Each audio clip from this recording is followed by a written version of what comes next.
সৃষ্টিকর্তা তার সৃষ্টি সম্পর্কে অবশ্যই ভালো অবগত আছেন।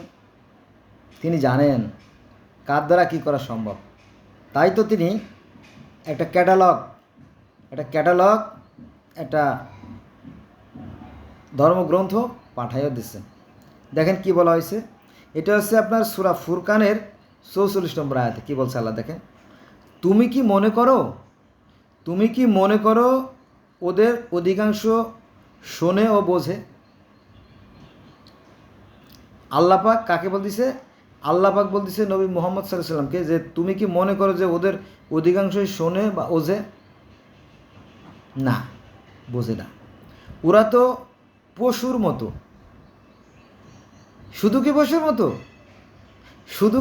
মতো? পশু হলে তো ভালো ছিল না, বরং আরও অধম, অর্থাৎ পশুর চাইতেও নিকৃষ্ট। কে? এই মানুষ। কোন মানুষ? যারা দেখেও দেখে না, শুনেও শোঝে না, বুঝেও বোঝে না, তারা হচ্ছে চতুষ্প জন্তুর সাথে নিকৃষ্ট।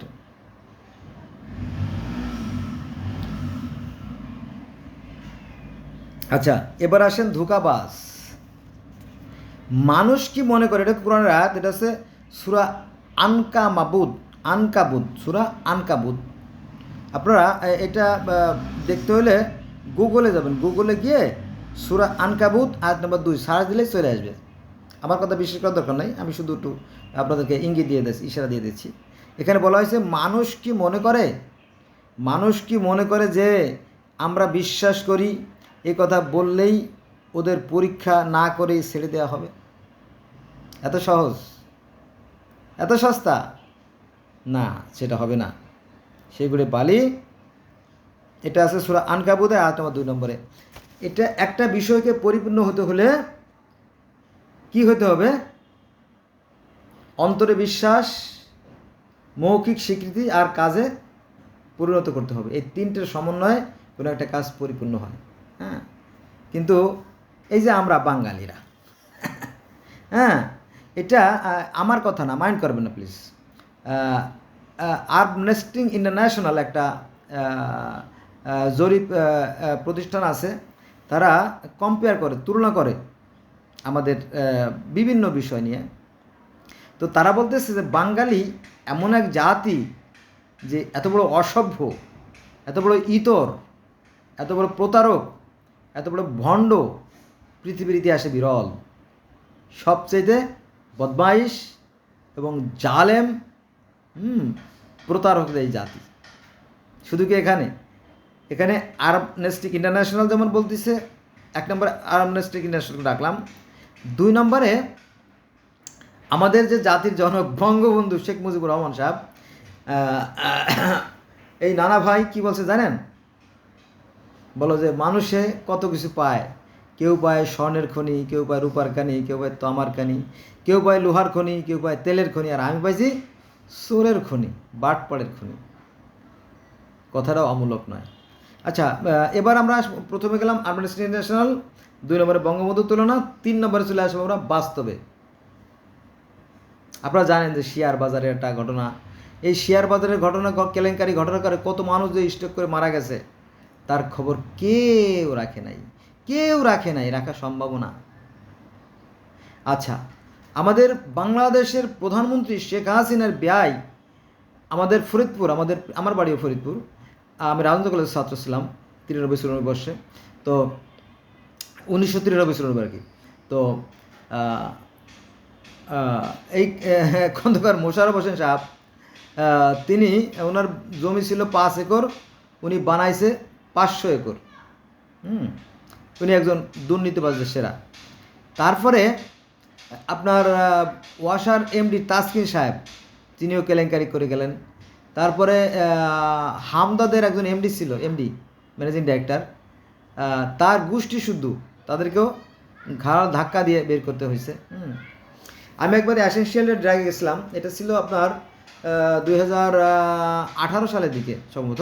তো ওখানে ছিল একজন ডক্টর মিল্লাতুল ইসলাম ছিল, ও তাকে তাড়িয়ে দিয়ে সেখানে রহিম নামে, এটা নোয়াখালীর এক ভদ্রলোক, তাকে এমডি করা হয়েছে। বলো যে ডিপার্টমেন্টে ঝামেলা হয়েছে, কারণ অনেক টাকা নিয়ে গণ্ডগোল, হাজার হাজার কোটি টাকার গণ্ডগোল।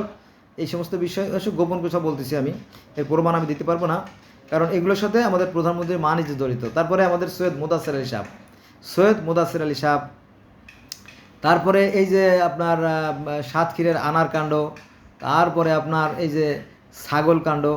আবার ইদানিং আজকে হচ্ছে কত জানেন, আজকে হচ্ছে 10/7/2024 সাল, আজকে এই যে আমি কথা বলতেছি, আজকে হচ্ছে 10/7/2024 সাল।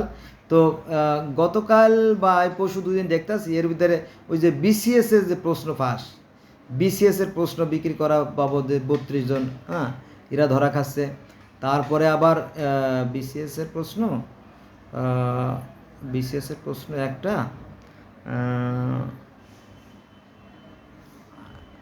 ও ইসে আপনার যে আরে বিএসটিসির যে আর এক বান্দা, হ্যাঁ, তিনিও ধরা খেয়ে গেছেন। তো এগুলো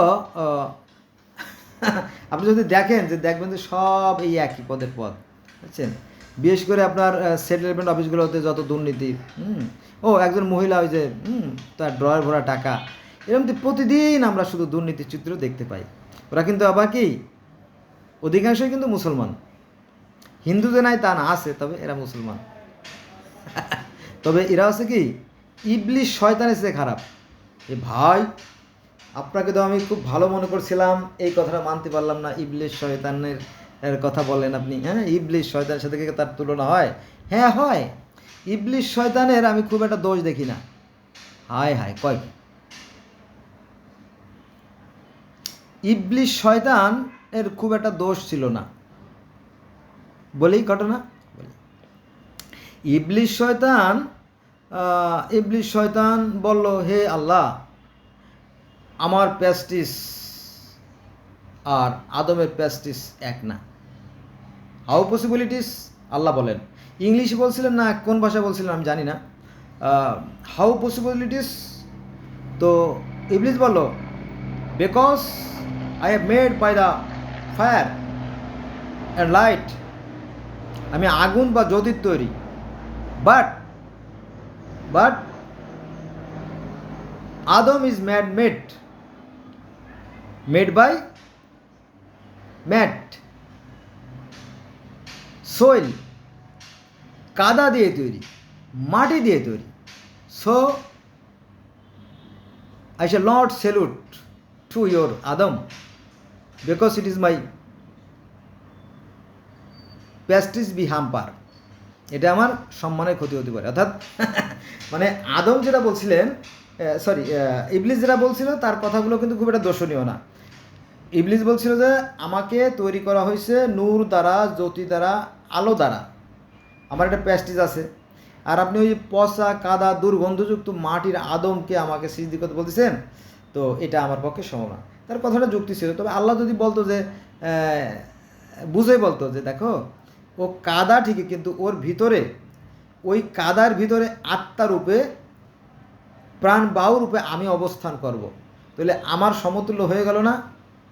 সেই হিসেবে তুমি সম্পর্ক এভাবে যদি বুঝে বলতো, অথবা এরা ইবলিশ সাথে আলাদা একটা থাবড় দিত, এক থাবড়, বেয়াদব, আমার সাথে বেয়াদবি করিস, হ্যাঁ, আমি বলছি তুই করবি, কিন্তু আসলে না। এটা হচ্ছে একটা ভুং ভাং গল্প, এটা সৃষ্টিকর্তার বিধান। কারণ হ্যাঁ, এটাই করতো। তো এখানে আমাদের ইসলাম ধর্মের একটা শাখা আছে। আমি যেহেতু মুসলমানের সন্তান, আমাদের ইসলাম ধর্মের অনেকগুলো শাখা আছে, তো প্রায় 70টার মতো শাখা আছে। তো তার মধ্যে যারা ইয়াজিদি ধর্মের অনুসারী, তারা বলে যে এটা আসলে মজা করে, আল্লাহ পাক একটু রসিকতা করে ইবলিসের সাথে মজা করছিল। পরে দেখলো যে ইবলিস জিতে গেছে, পরে বলো যা তোরে ছাড় দিয়ে দিলাম, মাফ করে দিলাম। তারপরে বলো তুমি এই পৃথিবীটা পরিচালনা করো, আমি আমার কাজে চলে যাই। তো আল্লাহ পাক সে চলে গেছে, আর আসতে পারে না। কারণ এই বিশ্ব ব্রহ্মাণ্ডে অনন্ত কোটি, মানে হাজার হাজার বললে ভুল হবে, হাজার হাজার, lakh lakh, crore crore, million, billion, trillion, অগণিত, প্রায় আমাদের এই মিল্কি ওয়ে গ্যালাক্সিতে প্রায় 40,000 কোটি নক্ষত্র আছে। কত? 40,000 কোটি নক্ষত্র। এটা কিন্তু সিম্পল বিষয় না। তো এগুলো তত্ত্বাবধান করা বা দেখাশোনা, দেখভাল করা বা এগুলো পরিচালনা করার দায়িত্ব বেশ কঠিন। আল্লাহ পাক ওইগুলো নিয়ে ব্যস্ত আছেন। আর এই আজাজেলকে দায়িত্ব দিলে তুমি পৃথিবী পরিচালনা করো, এই শয়তান এই পৃথিবীটা পরিচালনা করে, পরে পৃথিবীতে এত অশান্তি। বন্ধুরা অনেক কথা আমার সাথে থাকবেন, হ্যাঁ আমার সাথে থাকবেন আর আমার জন্য দোয়া করবেন আর কি। আমি গোটা পৃথিবীর বহু ধর্মের ছাত্র। আমি গত 30-35 বছর ধরে শুধু এই ধর্ম রিসার্চ করে ফেলছি, কিন্তু আমি প্রকাশ্য যাই না, কারণ ওই যে মূর্খর দল আমার কলাটা কেটে ফেলতে পারে। বুঝছেন না, মূর্খ মানে কয় আমার ধর্ম সবচেয়ে বড়। আরে বাবা, তোর ধর্ম বড় হলো কী করে? সব ধর্মই তো সমান। মানুষের সাথে মানুষের যেমন ভেদাভেদ নাই, ধর্মের সাথে ধর্মের কোনো ভেদাভেদ নাই। প্রত্যেকটা ধর্মই কিন্তু সত্য, সুন্দর, কল্যাণ, আদর্শ আর ন্যায়ের কথা বলে, কিন্তু এই ধার্মিকরা সেটা মানতে রাজি না। যখন নিজেটা বড় মনে করে, যখন অহংকার করে, তখনই তার পতন শুরু হয়ে যায়। সাবধান থাকবে না, অহংকার করবেন না, অহংকার ভালো জিনিস না। ও একটা কথা বলা হয় নাই, আমাদের ওই যে তাসকিন সাহেব আর বেনজির পুলিশের আইজি বেনজির সাহেব এবং সামনে আরও অনেক অফিসার আছে, আমি নাম বলতেছি না, তারাও কিন্তু পালাবে। তারা অলরেডি তারা প্রস্তুতি নিয়ে রাখছে, বুঝছে, টাকা পয়সা যতটা পারতেছে ট্রান্সফার করে ফেলতেছে। হ্যাঁ, এরকম তো অনেক আছে, বহু হাজার হাজার লাখ লাখ, বেশি সময়ের ব্যাপার না। হ্যাঁ, তো ভদ্রলোকের ভাষায় একটা কথা আছে, death is preferable two dishonour, অপমানের চেয়ে মরে যাওয়া ভালো, একটা কথা আছে। তো এরা বোধহয় এটা জানে না, কারণ জানলেও কিছু করতে পারে না, কারণ ওদের মতো মানে লোভ মোহগুলো এমনভাবে গ্রাস করছে যে ওরা কোনটা ভালো আর কোনটা মন্দ এটা বোধ বিবেচনা শক্তি হারাই ফেলাইছে। Thanks a lot for watching my video.